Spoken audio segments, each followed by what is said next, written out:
নমস্কার বন্ধুরা, অভিপিউর হেসেল পরিবারে তোমাদের সবাইকে জানাই স্বাগত।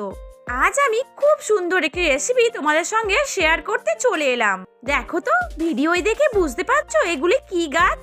কি চিনতে পারলে না তো? ঠিক আছে, আমিই বলে দিই। এগুলো হলো আলু গাছ। আজ এই আলু গাছের পাতা দিয়েই দারুণ সুন্দর একটি টেস্টি রেসিপি তোমাদের সঙ্গে শেয়ার করব। অনেকেই ভাবছো তো আলু গাছের পাতা আবার খাওয়া যায়? হ্যাঁ বন্ধুরা, আলু গাছের পাতাও রান্না করে খাওয়া যায়, আর সেটা খেতে খুব সুস্বাদু হয়। এই দেখো, তোমাদের সামনে থেকে আলু পাতাটা দেখিয়ে দিলাম। চলো তাহলে শুরু করা যাক। আলু পাতার শক্ত মোটা অংশটা থেকে আমি পাতাগুলো ছাড়িয়ে নিয়েছি। 2-3 বার পাতাগুলো খুব ভালো করে জলে ধুয়ে নিয়েছি। এবার ওভেনে একটা কড়াই বসিয়ে দিলাম, আর কড়াইয়ের মধ্যে দিয়ে দিলাম ধুয়ে রাখা আলুর পাতাগুলো।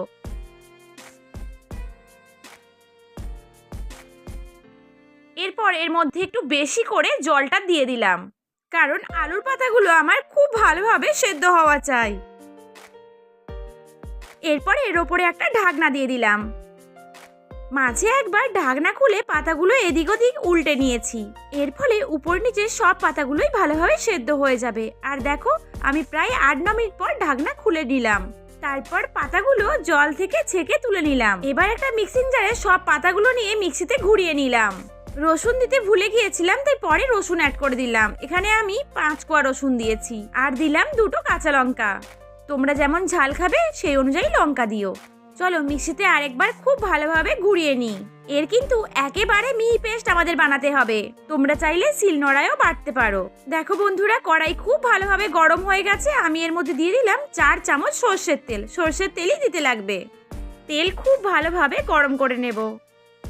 ধোঁয়া উঠছে, তোমরা দেখেই বুঝতে পারছো তেল ভালোভাবে গরম হয়ে গেছে। এবার এর মধ্যে দিয়ে দিলাম ছোট চামচের অর্ধেক চামচ কালো জিরা, আর এখানে মাঝের সাইজের একটা পেঁয়াজ আর অর্ধেকটা টমেটো কেটে নিয়েছিলাম কুচি কুচি করে, সেটাই দিয়ে দিলাম। কালো জিরার পরিমাণটা কিন্তু আমার মতো বেশিই দিও। এগুলোকে হালকা ভাজা ভাজা করে নেব, তবে একেবারে লাল লাল করে ভাজলে হবে না। দেখো বন্ধুরা, হালকা ভেজে নিয়ে আমার একেবারে কমপ্লিট। চলো এবার যে পাতা বাটাটা বেটে রেখেছিলাম সেটা এবার দিয়ে দেব। দেখো কত সুন্দর মিহি বাটা হয়েছে। তোমাদেরকেও কিন্তু এইভাবে মিহি করে বেটে নিতে হবে, নইলে একেবারেই ভালো লাগবে না। এই রেসিপি তোমাদের কেমন লাগছে কমেন্টে জানাতে কিন্তু ভুলো না।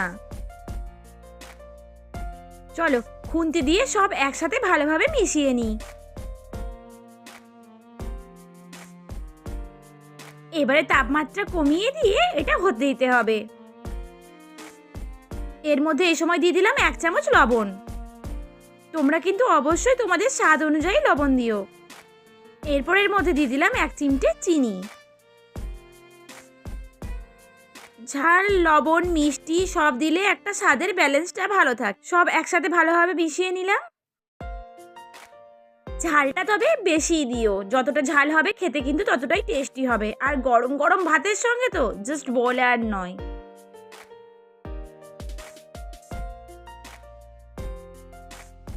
প্রায় 5 মিনিট কম তাপমাত্রায় এটা রান্না করে নিয়েছিলাম।